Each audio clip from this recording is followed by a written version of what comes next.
Hey, what is going on, everybody? Welcome to the Super Lunch Bros podcast, episode number 58. I am Brendan. And I'm Nate. And we had some boxing events. We had some UFC. We had some PFL. We had some Bellator. Whew, we got a little bit of everything.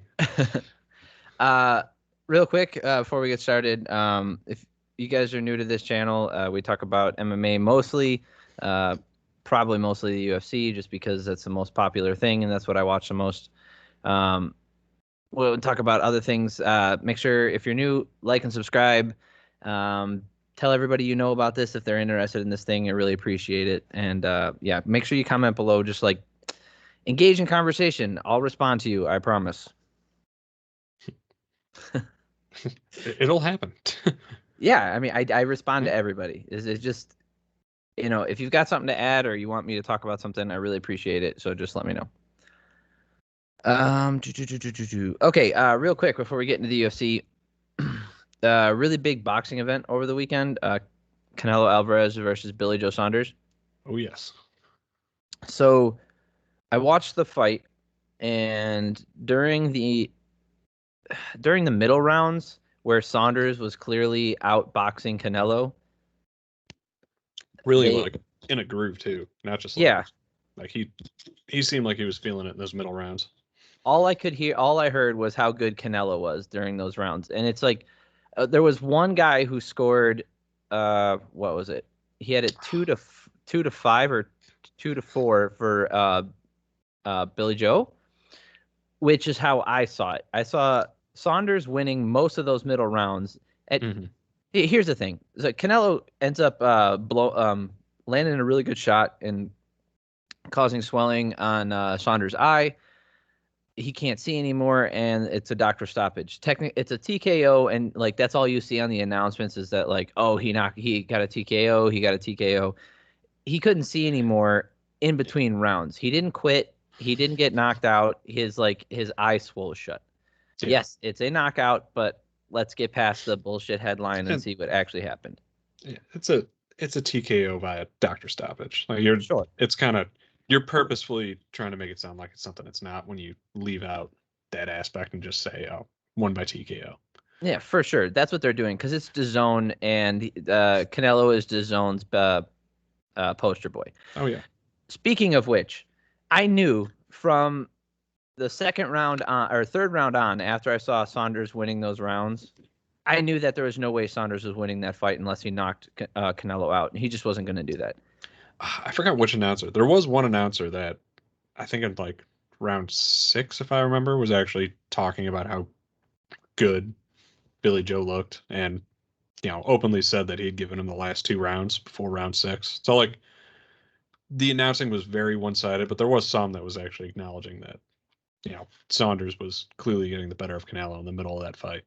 Yeah, and one of the guys who was live scoring gave more rounds to Saunders up until I think it was the 9th round when it ended up getting finished in between. The point is, like, never once watching that fight did I think like, oh, Saunders could win this.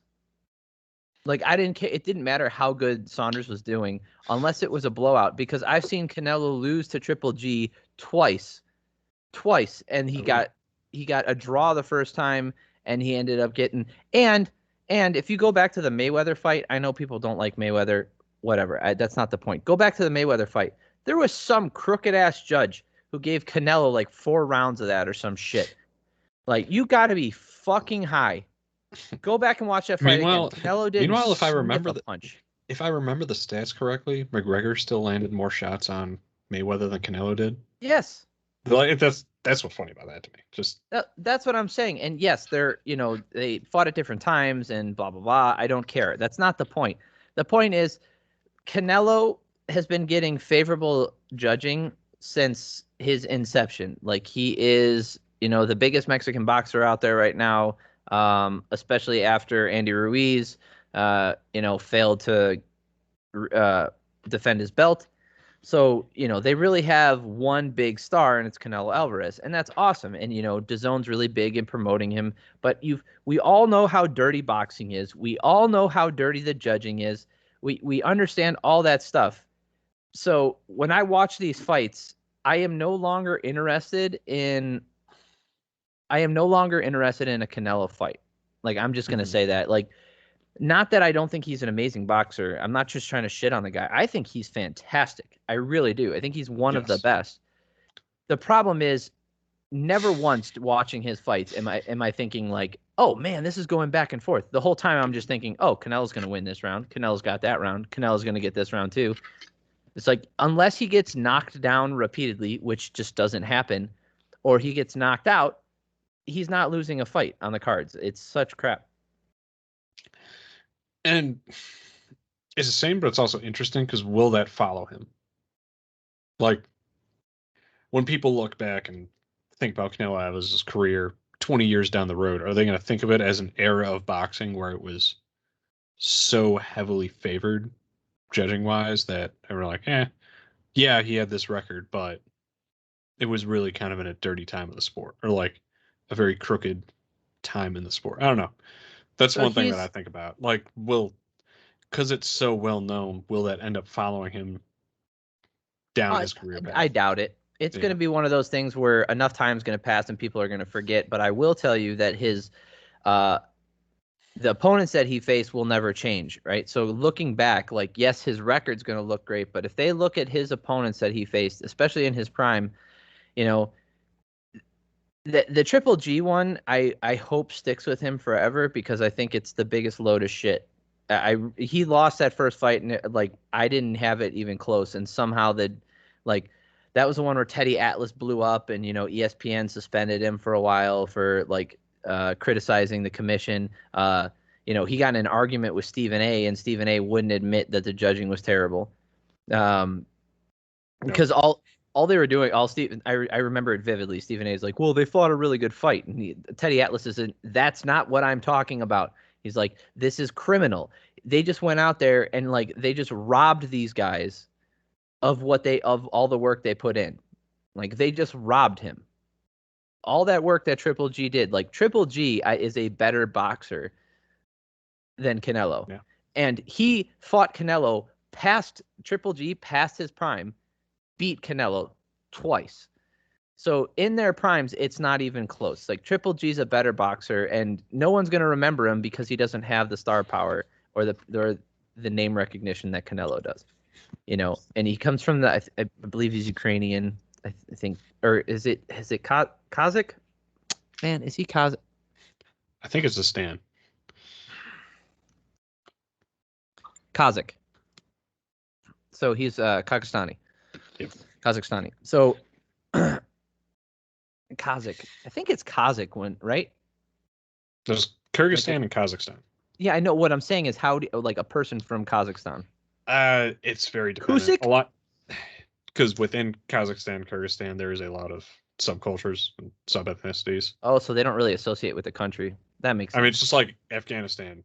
No one's actually Afghan. Afghani. Yeah. It's Turks, Uyghurs, The Afghanistanis. Khazar. Yeah, it's that whole region has so many different subcultures. It's hard to really pin down one specific. So he doesn't have, like, obviously he's from Kazakhstan. So, you know, yes, he might be famous there or he might have a following in Europe, but in the US especially, no one gives a shit about Triple G. It's long forgot about. And, the whole give him the rematch thing, I think that's kind of gone away at this point. No one really cares. So I think Triple G is a better boxer. I think Triple G beat him twice, and that's the end of it. Canelo is a great boxer, and I think he's awesome, but it's hard to watch his fights and be entertained when I know no matter how good a performance I see from either guy, like Canelo's going to get the decision either way. It's kind of infuriating, and from this point forward, like I'm probably only going to catch highlights unless it's like a super big fight. Yeah, I mean, and I don't know really like what super big fight's gonna come up. That's gonna, I don't know. Charlo. There's a couple guys who could fight him, and because the zone isn't like a traditional pay-per-view format, um, it's hard for people. It's hard for them to get fights Yeah, I don't because know. you can't get pay-per-view points.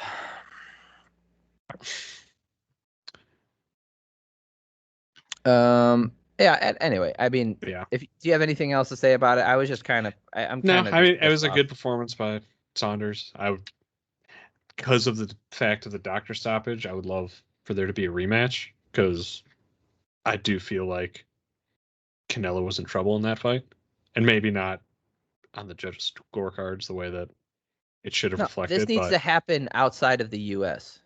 or like, Mexico. yeah, but like I would like to see that fight roll back. Yeah, I'd like to see it somewhere else, not with the judges from here who are Yeah, on like the zone's pay, like who are getting paid or greased by DAZN. go do it Like in freaking guys, Dubai. it's going on. It's going on for sure. Like there's no, it's not even a secret. It's always been going on. It's kind of gross. It's just it it's disappointing. Like how, let's look at it this way. Statistically speaking, how many fights go to a draw? I mean, I I could mean, I'm probably not as count on I familiar could with count on one boxing. hand the amount of fights that I've ever seen actually go to a draw. Right. And now how many of those were big money pay-per-view fights? Yeah, that's not happening. No, a lot of them. The first Deontay Wilder fight, the Triple G fight versus Canelo, The first the time. Tyson Oh, Fury. that's right. That was a draw. I forgot that was a Yes. draw.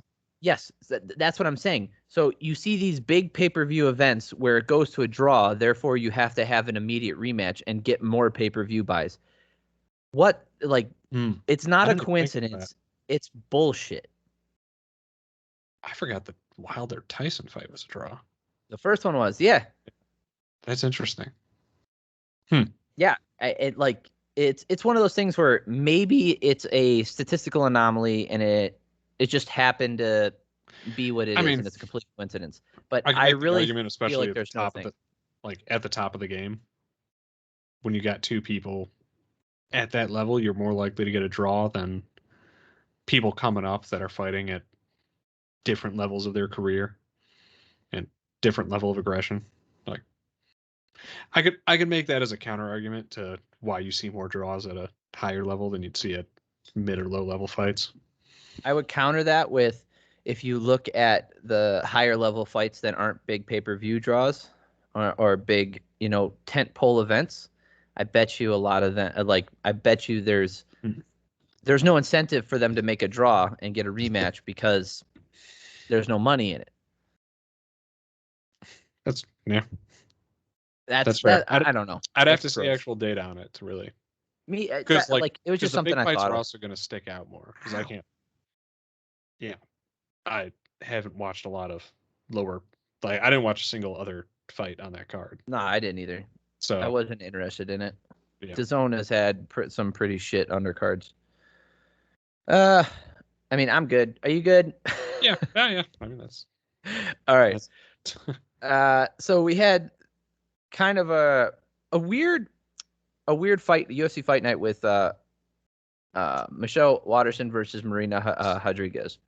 That became the main event because Dillashaw got the cut above his eye and he fell out again against Sandhagen. So my question was, why was that one that the one that got promoted to the main event? I didn't see a lot of news on why they picked that one. Um, because Neil Magny versus Jeff Neal is both ranked fighters in the welterweight division. mm-hmm. And Donald Cerrone is a bigger name And against Alex. Donald Cerrone. Exactly. Um, I I don't know. Anyway, what'd you think of the fight? Yeah, I mean, I didn't really have a ton to say about it. The main event? Yeah. Yeah. So when I was watching it, the first thing I thought is Waterson is just too small to fight in the UFC because she was fought at atom weight before she came to the UFC. Mhm. And there's just no atom weight division in the UFC. And I know she went up in weight for this fight, so that was her choice. It's not like she was forced to do that or anything. I thought she looked good. She had her moments, especially in the fourth round where she got on top. I thought she did a really good job. It just I think she's just too small. Yeah, she was. Yeah, Rodriguez looked good. I don't know. it doesn't tell me anything I don't know what she at planned flyweight. for after, like who her next opponent's going to be there. But I mean, she looked good. It was a good win. Well, it's the flyweight thing again, man. Yeah, Like we talk about this every week when there's a female flyweight fight. It's just, I don't give a crap.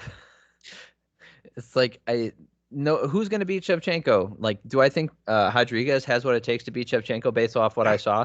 Not even close. She got tagged and touched up by Michelle Waterson, and she then could be. taken down and controlled. She could go on a 4-fight win streak and beat the last 4 opponents that Shevchenko fought, and I still wouldn't think she had what it takes to beat Shevchenko. Not even close. Yeah, like I that's didn't cool. see a single You thing could from beat her. everyone else Shevchenko's beat, but can you actually beat Valentina? No. I don't know anyone that has anything in that division that can actually contend. So everyone's kind of just fighting for second place at this point. Yeah, that's what I'm saying. Like, there's always this like big thing looming over the division. Like, women's strawweight is the only female division that I feel has some There's a lot of parity. fire in it. Yeah. Yeah, Like, and even the championship fights, right? Like, even let's say if there's a dominant champion where you think it's going to go one way, like with Joanna, right, when she was the champ for a while, the fights were still fun to watch. Like, oh yeah. yeah, she was ripping people apart, but Claudia Gadea went up and like she got her down, was able to pressure for her first couple rounds, and then Joanna just broke her. And same with Andrade. Andrade, Well, this and whole Joanna thing. would smoke people, but it was drawn out. Like Yeah, it would actually go back and forth. Like as much as Joanna was a dominant champ, like she had good fights and there was good competition coming up. And yeah. I think she's still absolutely capable of walking back in there and being the champ, which is why it's interesting. And Some when people like had her winning the second fight against Rose. It's an unpopular opinion, but I mean, I don't think she beat Rose either. I mean, she got knocked I out still the think first one, but I went back and watched the fight, and I still think she beat Whaley, despite how her face looked at the end of the fight. no, yeah, no, that's It, like the accumulated damage is not the same thing as points, yeah, like just because you have more scar tissue on your face, right? Like, when your skin slips like that and the fluid builds up, like you have no control over that, and you know, well, it's like the Diaz brothers. Like they, yeah, they're gonna bleed. yeah, the moment they get their face touched, and it just happens every fight. Doesn't mean If you they're look at losing. them too hard, their face will bleed. Yeah, So but yeah, yeah, I mean, but there's more. There's a swath of fighters at the top of that division that makes it interesting. That makes yeah, it competitive. That it's like, okay, you're going to see good fights at the top. You're not quite sure who's going to hold the belt next year. It's not just some dominant champ who's levels above everyone else, like what you have in some of the other divisions. yeah. I So mean, Marina Rodriguez is ranked number 6 at strawweight. So did she step up for this fight too? Why are they doing that? This makes no sense. Anyway, whatever. This means even less than these were two strawweights who were fighting at flyweight. This is like when lightweights don't want to cut, so they just fight at 170 mhm. against each other. but but they're too small to actually compete in that division. Yeah. All right. Co-main event. A little sad. I mean, Don Oh, Cerrone, no one likes to see him get knocked TKO out. lost to Alex Morono. Morono looks really good. His cardio's been really good. He's not the most technical striker. He's just a gritty guy who goes out there and gets it done, and he's been doing it for a while now. Morono looks pretty good, man. Like he's just one of the, it's just grit, heart, determination. He just gets out there and gets it done. He landed some good shots on Cerrone. From what I saw, Cerrone does not look like himself. Even I know he's a notoriously slow starter, but if you go back 5 years, Cerrone would have. I mean, Cerrone could have lost to anybody at any given time. It's MMA, but I think Mhm. Cerrone of 5 years ago picks Morono apart. It's just Yeah, I don't want to see him fight any contenders anymore. I that's a good point. I'd rather see him set up with other veterans that are kind of nearing the end of their career. that can just put especially on because some he's doing it at that can just welterweight. put on some good fights with a good name. I think that's more interesting. If he was doing this at lightweight, I would probably be more inclined to be okay with him taking on contenders because they're smaller. Mm-hmm. The consequences would tend to be less dire. But he's doing it at welterweight, and some of these guys are so big, and he's just not. He's not a big dude for Like, welterweight. do Cerrone Nate Diaz at like a catch weight. Yeah, I don't That's know if fun. he fought Nate. I know he fought Nick. No, he fought Nate. Like, No, that's I fun. don't That remember would be now. a fun fight. That would absolutely headline a card. Yeah, Like that would just be a fun fight to see. It doesn't have to, we know realistically neither of them are in the hunt for a belt for the rest of their that's not career, true. That's not probably. true. No, if Nate wins this fight, if Nate wins this upcoming fight, they'll give him a title shot because Kamaru was talking, saying like, "Oh, that could be interesting." Okay, so well, Yep. the weirdness of welterweight right now and all that aside, neither of them should be in the hunt for a belt or in place to get a I title will shot. agree with that.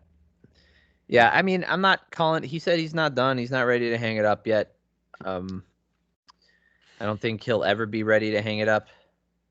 But You that's know. why they should just make fun fights for him. Just Yeah, I would prefer to see him against guys who, other technical strikers, someone or another grappler. I love watching him versus grapplers. That's fun. yeah. Like, I don't need to see him taking a ton of brain damage. Or even if Uh, he's going to, it should be something that sells a fight. Like he could still sell pay-per-views. He could still headline a card. It's just got to be the right matchup. yeah, And there's still fighters out there that can make that matchup with him. yeah, good win for Morono Mm-hmm. though. All right. Before that, so at welterweight again, Neil Magny. Neil Magny just does not stop, man. So Jeff Neal. So this is going to be confusing because they announced it on the Let's stick broadcast with too. Neil and Jeff Neil. and Magny.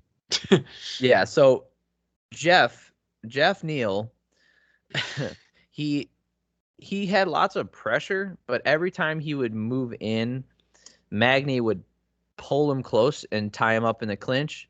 And he never fought in boxing range. And then Magny with his range would keep him out with the stiff jab and some distance kicks.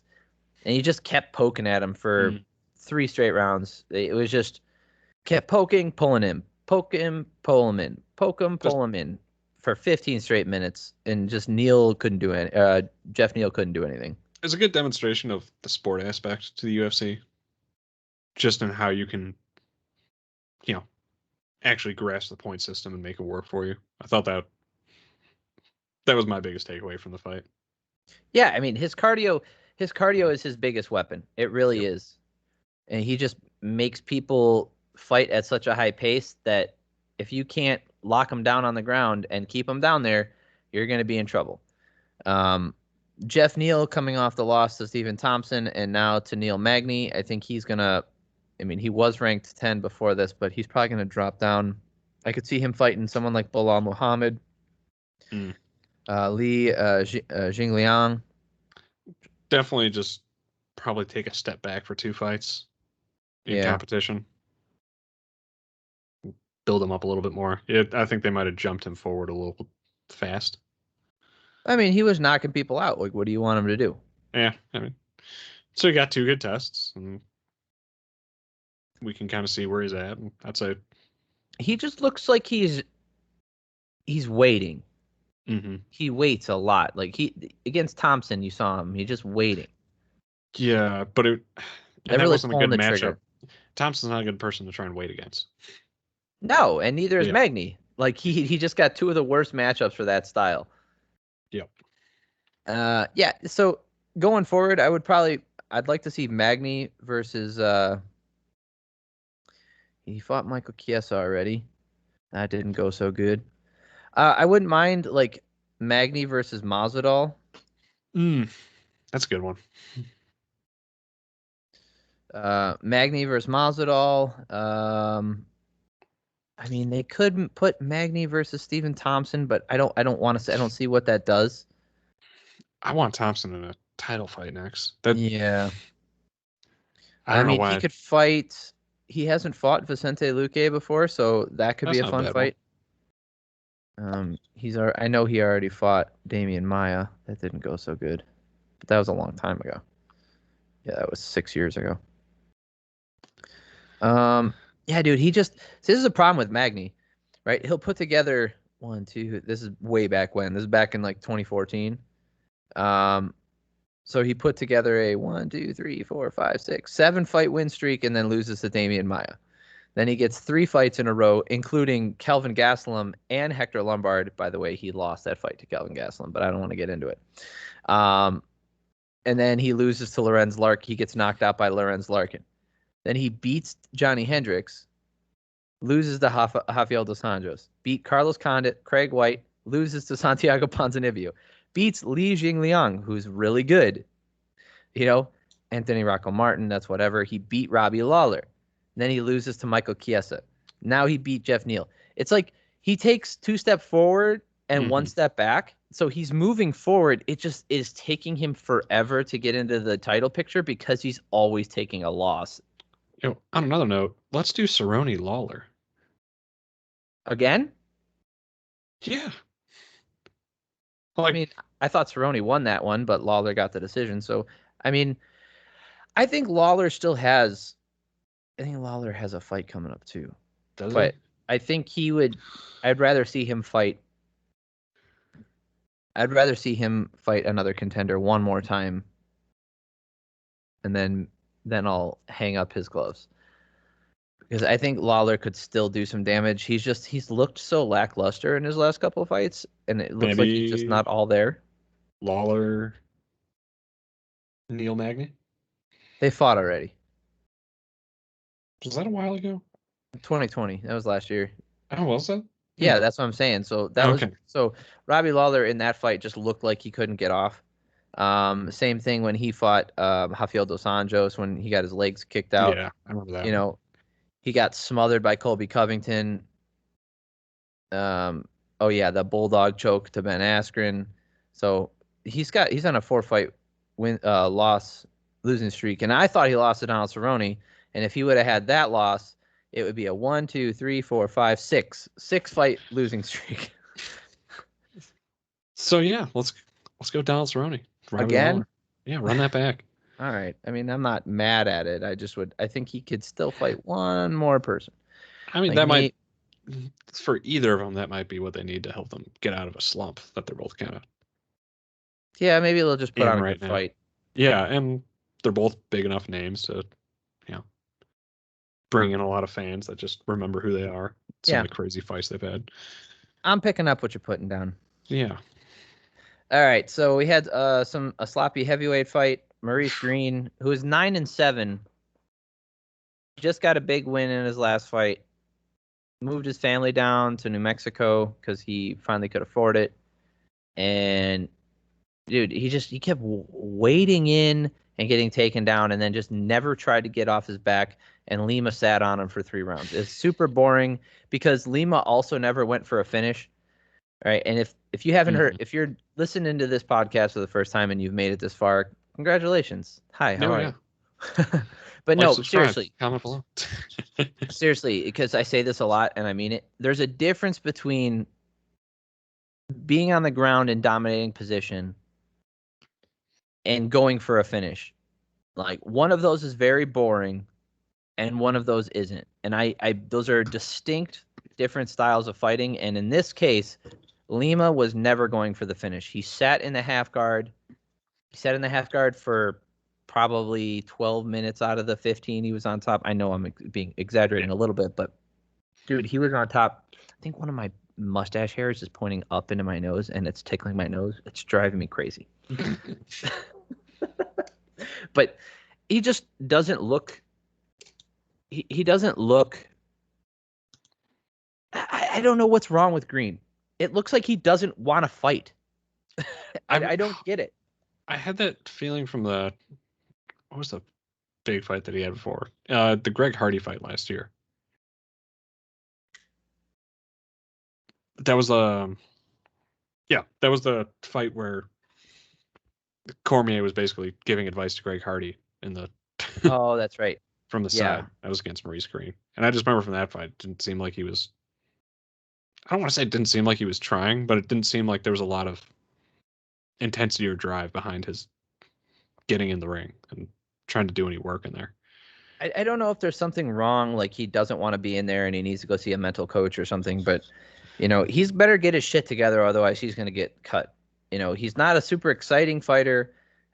It's heavyweight, so he's going to start taking a lot of damage. And because, I mean, Lima's all right, but he just sat on him, and Green didn't do anything. It was super boring. Made me real down. It was a real low point on this card. Mhm. So, And you see that sometimes with a lot of the, I don't want to call them lower end heavyweights, but the heavyweights that aren't in the top tiers.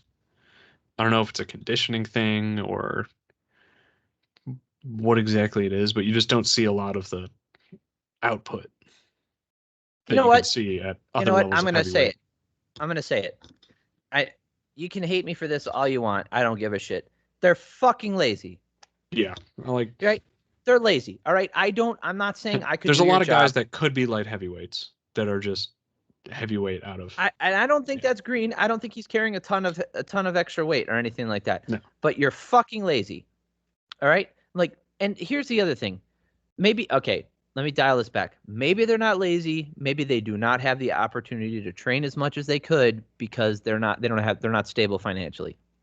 Right? They're not making the money they need to make in order to get the training in. That being said, you can still go out and fucking run or get on a bike or sit on a rower for 4 hours a day for free once you have the equipment, or go to a goddamn Planet Fitness. All right. Cardio is free. It really yeah, is. You just got to put in the work. Right. You're fucking lazy. Again, I'm not saying I could do it. I understand that you're a larger individual and you have a similar size heart as I do and similar size lungs as I do, but you have an extra extra 80 pounds to carry around. Therefore, you're going to gas out faster. I understand that. That if being you drop said, 40 of those pounds, you could probably put a lot more work in and still compete at heavyweight. dude, these guys who Yeah, are fat and not like, if you want to talk about Mark Hunt being overweight, I mean you can, but there's no point. He was knocking people out doing his thing, yeah. right? Mark Ne Hunt was a like skilled and refined kickboxer. he was a kickboxer. Yeah, Yeah, Derek Lewis on the other hand, he complains about back problems. His knees cave in. He has knee valgus like crazy. That's where your knees like bow in yeah. like this, where they're almost like knocking together, like knock-kneed. That's because he's overweight for his size. His frame is not made to carry that extra weight. If you have a fucking beer belly, listen, Daniel Cormier didn't have to lose weight because he was the goddamn champion, right? Do I think he could have had more self-control and made weight easier at light heavyweight? Absolutely. Right? I Yeah. just think it's bullshit. If I can lose weight and control my body weight, then these fucking professional fighters can too. So I don't want to hear it. I really don't. And that's just yeah, you're more blunt about it, but that's really just how I feel watching a lot of the heavyweight fights, especially the ones on the lower parts of the card recently.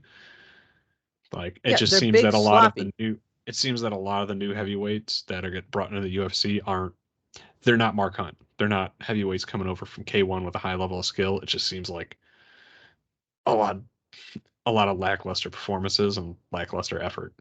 Yeah, it's a D3 dropout, like a D3 dropout who's too big to do like, or he's not good Who enough to doesn't play other sports, yeah, but who doesn't he's want to lose the weight semi-athletic and can from punch. yeah, and also doesn't want to, get to carry that weight for other sports and it worked for him, but doesn't work the same way going into fighting. Anybody who's got a pooch as a professional fighter, right? Unless you are the champ and having success, I don't want to hear it. Because I understand they'll be like, oh, not every fighter has to be ripped up and like a bodybuilder. That's not what I'm fucking saying. Look at Kamaru Usman. Cardio for days, shredded, Yeah. absolutely shredded. And then let's take another example. Another guy with crazy cardio, Colby Covington. Is he shredded? Not really. I mean, it's not like overly muscular, but he's like well defined. He doesn't carry a lot of extra body weight on him.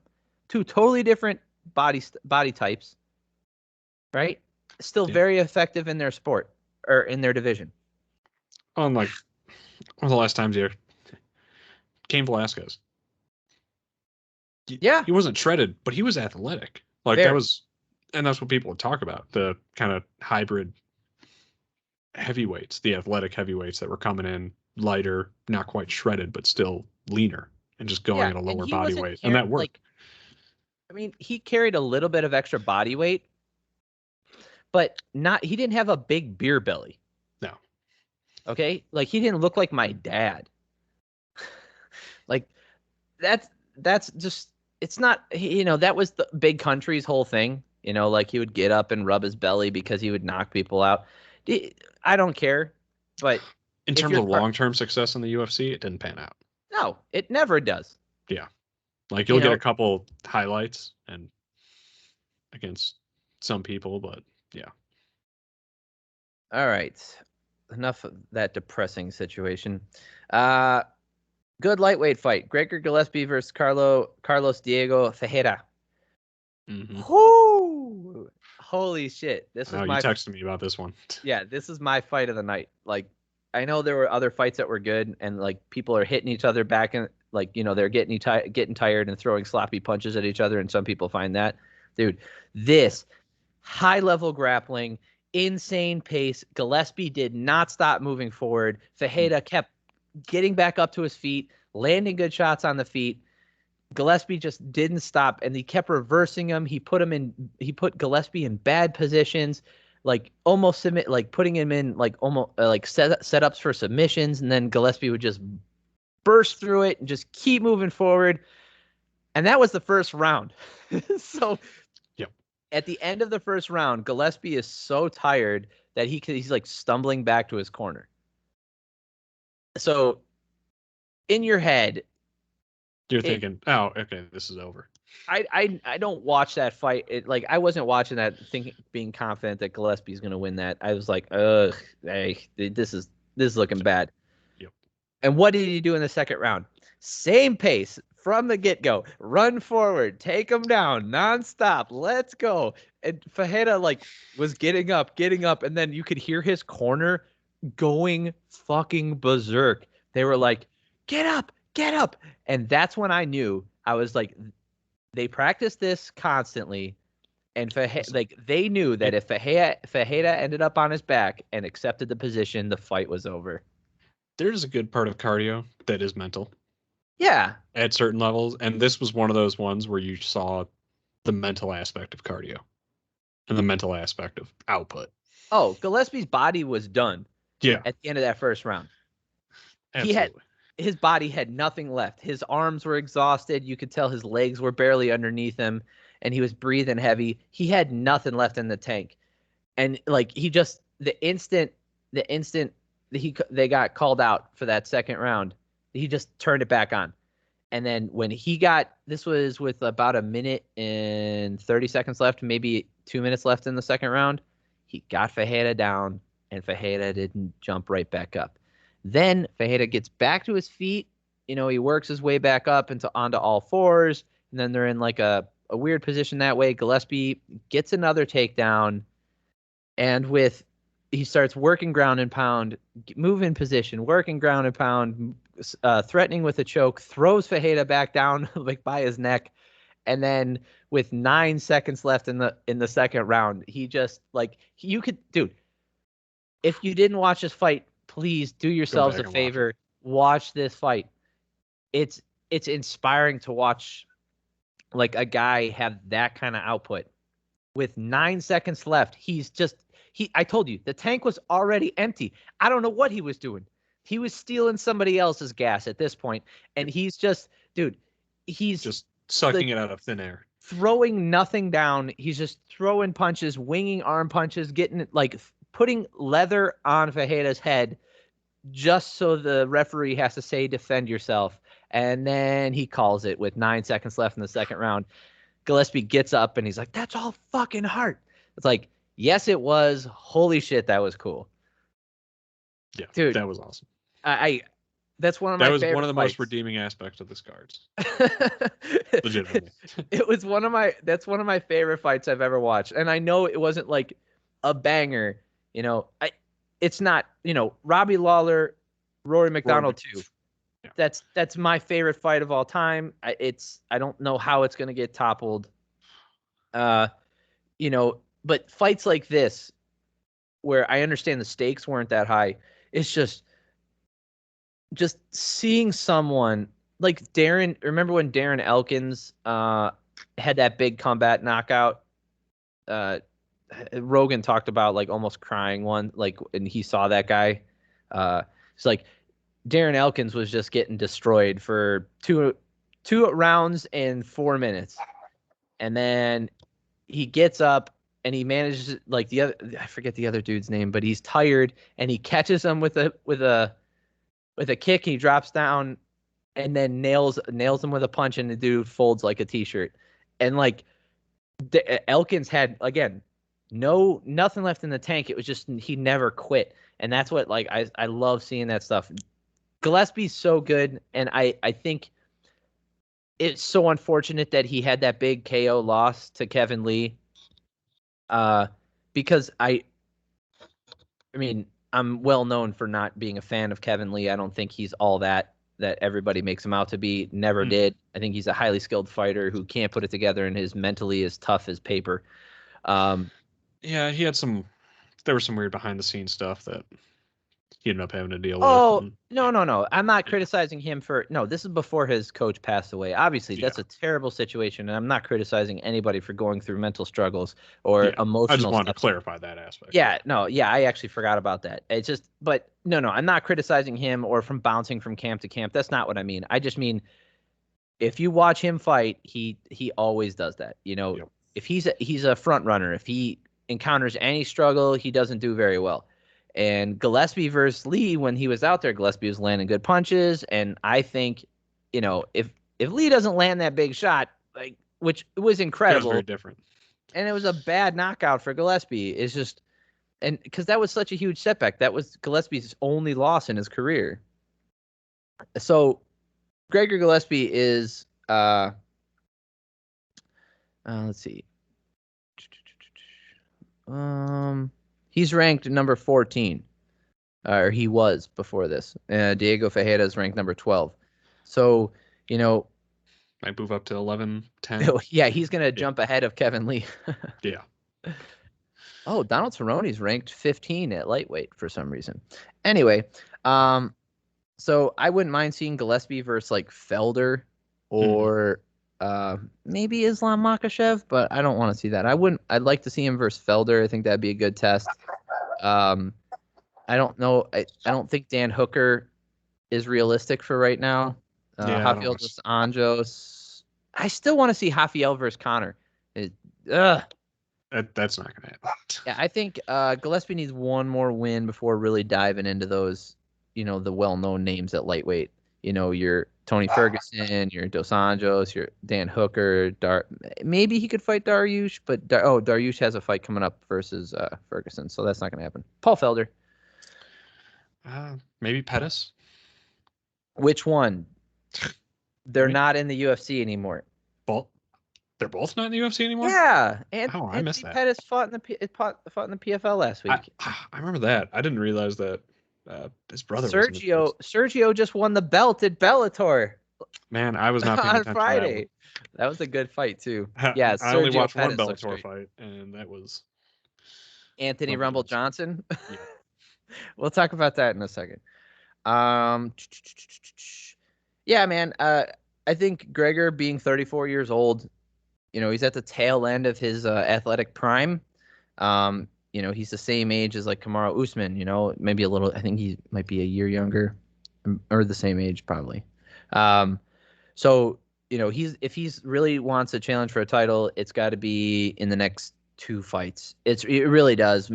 Maybe he could do three if he really wants that belt. Because, if he beats Felder like how he just beat Fajeda, I could see him getting the next fight in the top 5. Fighting somebody in the top 5 and then getting that win, he could get a title shot. With the way lightweight works, that wouldn't surprise me. There's so much shuffling that goes around. Well, lately because of the whole McGregor crap. Oh yeah, the lightweight has no champion because they finally stripped Khabib. And then they wouldn't give it to Poirier. Yeah, awesome fight. Do yourselves a favor if you didn't watch it. It's really good. It's one of those ones like you can throw on in the background while you're working out and it'll pump you up. It's awesome. All right, Phil Hawes versus Kyle Daukaus. Sloppy fight. They were both exhausted in the second and the third round. Hawes got the decision. Hawes. There was nut shots galore on this card. This one I didn't have much to say about this fight. Phil Hawes looked okay. Yeah, I remember there being a lot of hype behind him when he at one point get caught. Yeah, I don't know. We've talked in exhaust about nutshot and fucking point deduction. So let's get to that. That real quick. Klein versus Trezano. Trezano, great mullet, by the way. Good decision. There's this photo finish. Oh, no, not a good decision. My bad. There's this photo finish guillotine. I called it that because Klein had Trezano. No, Trezano had Klein in a guillotine with like 10 seconds left or for the last 15 seconds. And it was like his face was going purple. And like you thought maybe the fight could be stopped. But he never tapped. So Klein clearly won the first 2 rounds. And somebody gave Trezano all 3 rounds. Keep that, I think that was a bullshit decision. Klein won that fight. Trezano looked good. It was a good fight, fun fight. Yeah. Pretty technical. I liked it. But going to the one before that, Park Junyoung Park, sorry, versus Tafan Nchukwi. So Chukwi kicks Park in the nuts 3 times. First time there's a stoppage. Second time didn't get caught. Third time was in the same situation. It was literally in 3 seconds after the second nut shot. And then Park goes down and they take 1 point away from Chukwi, right? Yep. That's in the second round. First round pretty clearly went to Park. Second round, he kicks him in the nuts. He gets 3 nut kicks because he kicked him in the nuts in the first round, and he poked him in the eye and only got 1 point deducted. Okay. Park also had this big, nasty thing on his chest. It looked like he had a recent staph thing. Yeah, he recently had a staph infection that was like busted open and taken care of or whatever. It looked not great. And then in the third round, Park gets on top and just starts dropping bombs and elbows, and he held Chukwi down there for 2 straight minutes and just destroyed him, cut him open, bleeding everywhere. So clearly the third round's for Park. Second round, maybe Chukwi won it, but it would be a draw because he lost a point. Mm-hmm. One of the judges had it 28-28.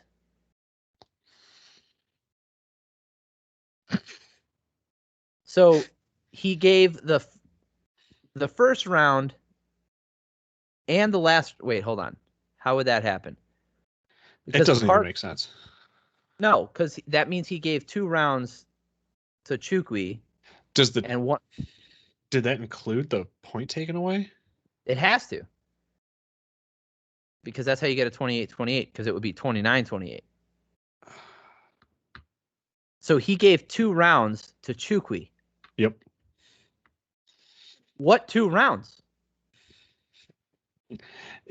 Those nut shots were landed, so I guess if he's like, we got a point taken away, but he landed them, so I guess he's dominating the fight. If he gave him the first 2. Yeah, that means he gave him the first 2 rounds, and then he only lost the third round, that would give us the 28-28. So the judging was just horse shit. Like 2 fights in a row. And it didn't go noticed and they didn't talk about it because the right guy got the win. But imagine if 2 judges saw it that way and they gave Park a draw with a dominant third round, with a 3 clear nut win in shots the and an eye first, poke. and 3 nut shots and an eye poke. Well, 2 nut shots and an eye poke in 1 round. That's a different version of the Masvidal 3-piece and a soda. 3 nut shots and an eye poke. That's the real street version. Realistically, this fight should have been 30-24. Yeah, I mean a 29-25, 29-26, that kind of stuff. Like I don't mind. 29-24. Yeah, Well, I don't mind.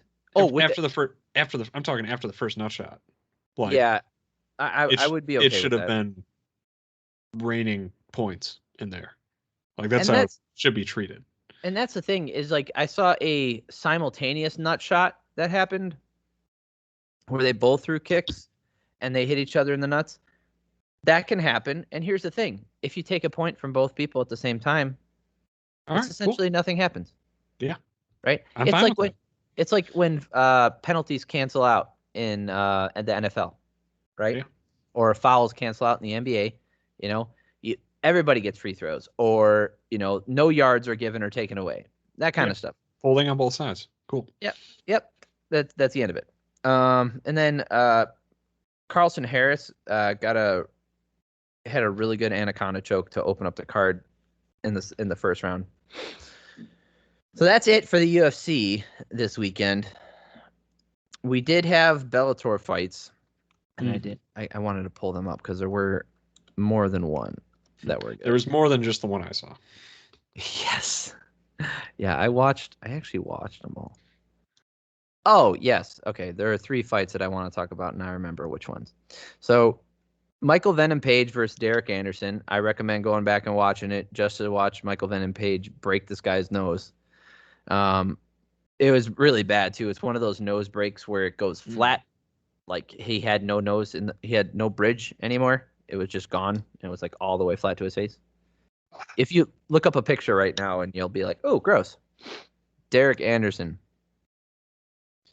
Mr. Anderson.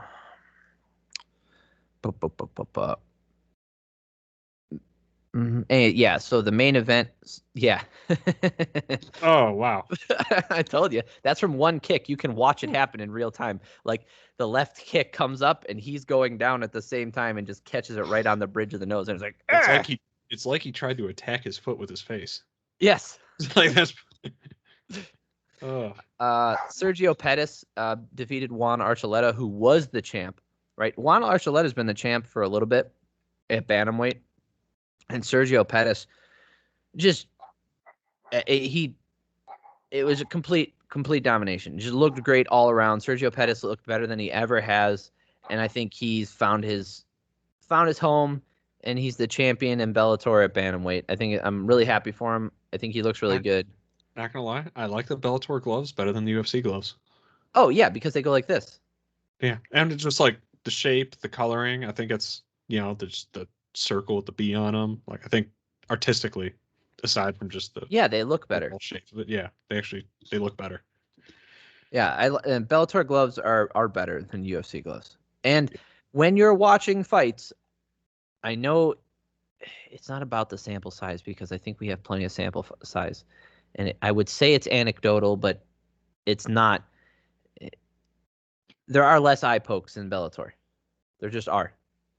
Right. And is it because the fighters are slower, or is it because there's different fighting styles of people who fight in Bellator? Is it because people in Bellator aren't taking advantage of the rules as much?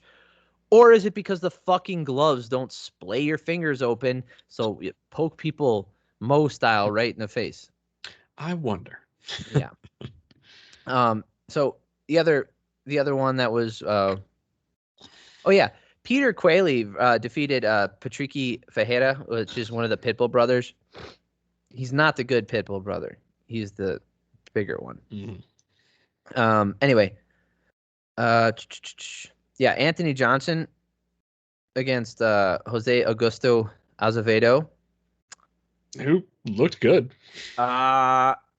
Yeah, that other guy looked really good, and Cracker Yeah. Johnson real like. So Yeah. remember, this fight happened on short notice because this was supposed to be old Wonky Eye was supposed to be fighting. Uh, the one and only Yoel. Yeah, And Yoel he Wonky Eye Romero. did not make it to the fight.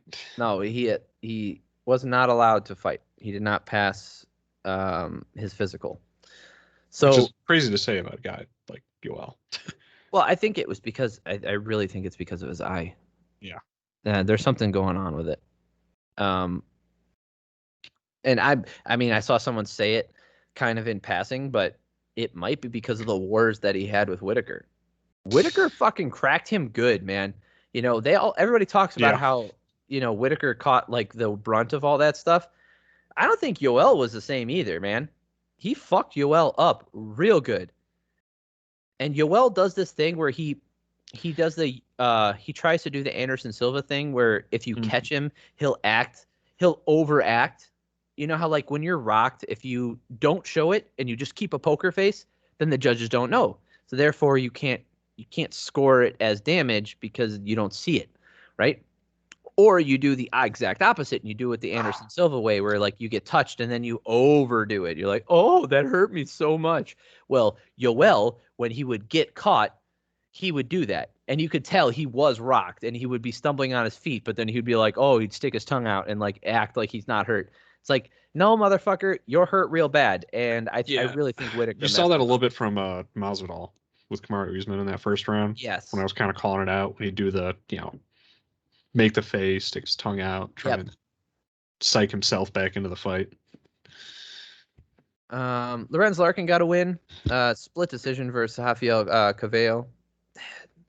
I feel for Larkin. I really do because Mm-hmm. Larkin left the UFC I think on like a 3-fight win streak, and his last win was against Neil Magny where he just like teep kicked him, like he oblique kicked Magny across the octagon, like he was uh made of freaking bubbles, and he just bounced him across like a bouncy ball. It was unbelievable how he bullied Magny, and then he goes to the Bellator and gets knocked out by Paul Daly and stuff, and I don't know what's Hey, going on with him. Bellator's no joke. Yeah, Neither is yeah, PFL. dude. Even look at this card. Look at this card. So if you go to Bellator, search Bellator 258, and then go to the Wikipedia page, and then look at the poster. Look at Yoel's eye.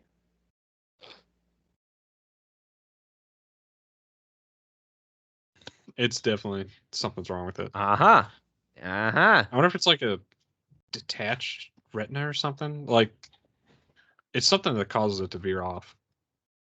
It's something's weird, and like his eyelids like coming down, and like he can't hold it open all the way. And maybe that's why he's not passing inspection. Anyway, yeah. So also, I mean, unless you got something else to say I don't know. about. Did you want to talk about Fabricio Verdum? Oh yes, that's what I was gonna say. Like, unless you Yeah. had something else to say No. about. I only watched the Rumble fight, which was surprising, but also not in the way it ended. It ended how people expected, but the journey there was not what people expected. Wait, what the heck is going on? Why is this not working all of a sudden?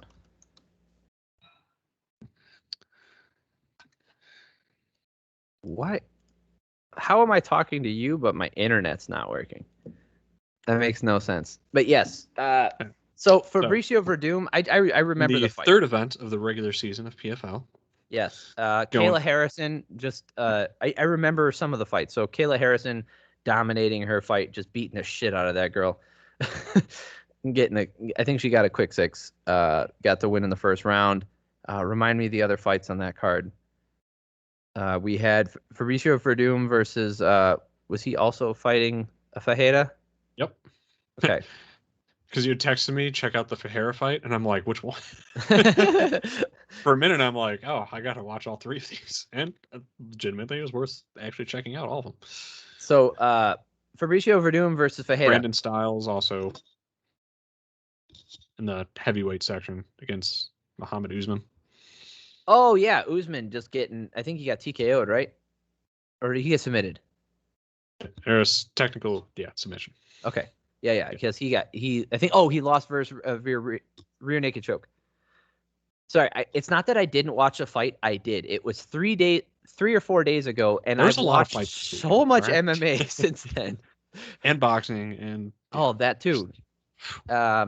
So if you watch Verdum versus Fajeda, Verdum locks up a triangle choke, right? And he puts him in there. It's really tight. And then on the replay, they showed it multiple times. Fajeda taps Verdum twice on the shoulder. Clear taps. There is no technical, like, this is not one of those things where he was reaching, trying to grab something. There's nothing to grab over there. It's not one of those times where he's trying to push him away. He was on the back of his shoulder. It doesn't do you any good to pull in that position.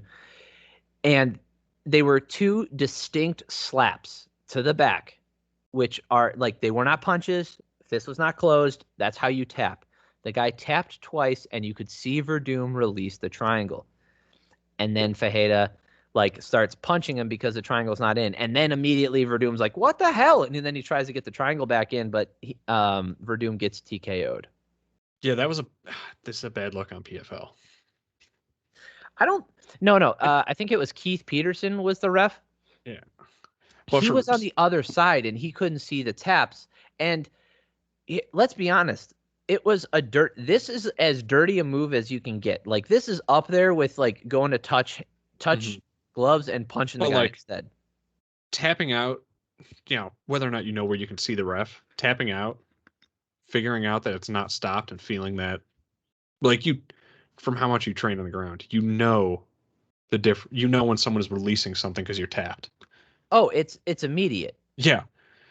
And, Verdum, he's as experienced as it gets in terms of ground. He's the best heavyweight grappler of all time. Yeah. He feels it. He lets go out of respect. And then why I say this is a bad look for the PFL, you got to do something about that. So but now here's the thing: is because it was ruled a TKO win, it has to go to the commission, and the PFL has. So the PFL, just like any other organization, can always do whatever they want, right? Yeah. They can say, dude, Verdum, that wasn't a loss. It might be a loss on your thing, but Fajeda, you're not getting a win for that. That's bullshit. He's like, you're not getting points in the season. Commissions are goddamn. Yeah, so they could treat it as a win for Verdum or whatever. They could do their equivalent of whatever they need to do. Go forward with 6 points and call it, a knockout. Like, that's what's no, absolutely you can't not advertise it as that. Which is, if you look on the PFL websites, that's how it's being advertised.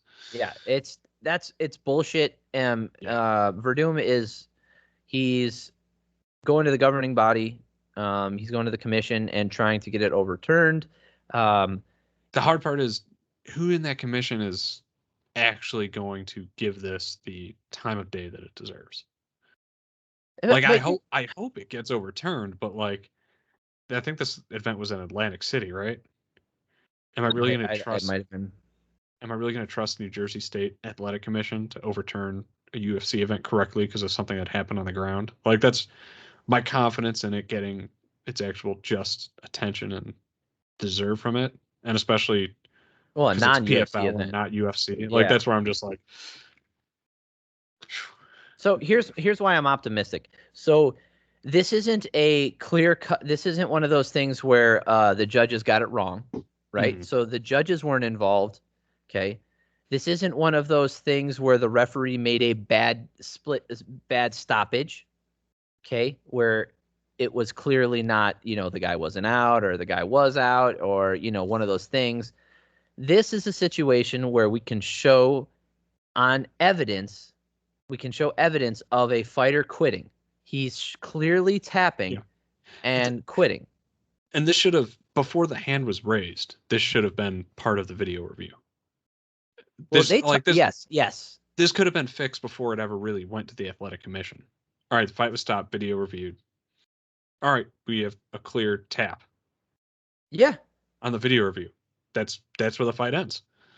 Yeah, I would like, and the That announcers afterwards were talking about it. They're like, that's clearly a tap. And dude, it's bullshit. It's yeah, what like it pissed me off quite a bit. before the hands were ever. I don't care if it takes 5 minutes and the fighters are standing in there waiting for them to make the determination, or 10 minutes, whatever it takes. If you have that type of controversy, rather than having it be something that now is going to go to, commission and all kinds, like that could have been fixed in the moment, and that should have been fixed at the moment. I I don't. Dude, Verdum's had a pretty rough go of it, all right? Yeah. He going from the champ in the UFC, popping for steroids or whatever he popped for at any point, and then losing the last couple fights in UFC. Actually, no, he didn't. He beat, well, he lost to Volkov. He lost to Oleanic, but he beat Gustafsson. Mm-hmm. He's on the tail end of his career.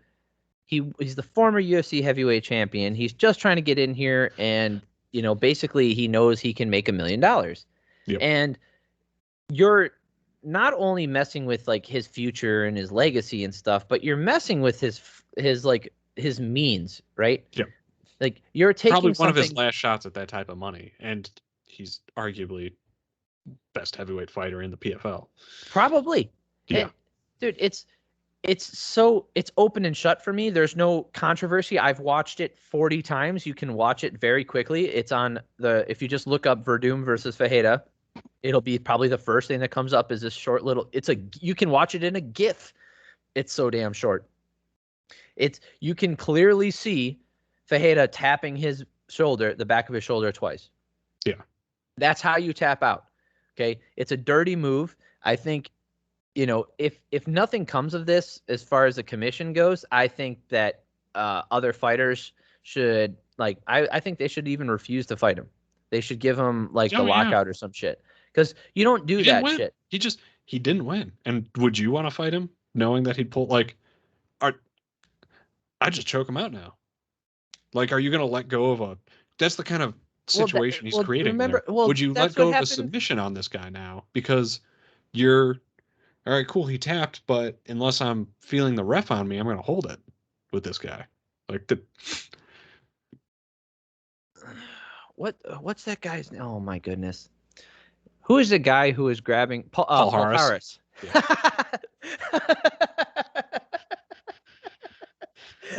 I said, who is the guy who is grabbing? And then immediately you're like, Paul Harris. I knew you were going with it. I was trying to think of the name before you said this sentence. That's fucking ridiculous. The fact that he is so well known for holding on to shit that if I said the guy who grabbed, like, Paul Harris? Like, out of context, do you know how ridiculous that is? The guy who kept grabbing, and then you immediately say Paul Harris. Anyway, Husamir Paul Harris was doing that, right? He was holding on to leg locks too long. He was ripping people's knees apart after the bell. And then what he did to Jake Shields, where he raked his eyes constantly when Steve Mazzagatti was watching that shit happen. And then on top of that, like, he held first of all, he raked his eyes. So Jake Shields, like, his eyes were completely swollen shut, like, and there were scratch marks all over it the next day. But on top of that, he held I think it was a Kimura. He held it way after the bell, and then he lets it go, and Jake Shields punches him afterwards. He's like, dude, what the fuck? And then that was World Series of Fighting as well. It's the same organization, and Paul Harris was the champ, and they stripped him for it. That was actually one of the last World Series of Fighting events that I remember, anyway. So, Husamir Paul Harris had that habit too, and the thing is, that's what happened to him. Like, not only do people not want to fight you, it's like the organizations want nothing to do with you, right? Yeah. Because how is a marketing team supposed to get behind you? How is the promotional? Are you going to do an ESPN interview where now you have to be like, oh yeah, I tricked him by making him think I'd given up because the fight was over and I'd lost, and then I turned around. Like, that's, I mean, like, eye pokes and nut shots are one thing, but this is such an egregious violation of integrity as a fighter. Because you can argue back and forth about whether or not you accidentally eye poked or accidentally kick someone in the nuts, but tapping out is tapping out. Yeah, and it's not that he tapped out and then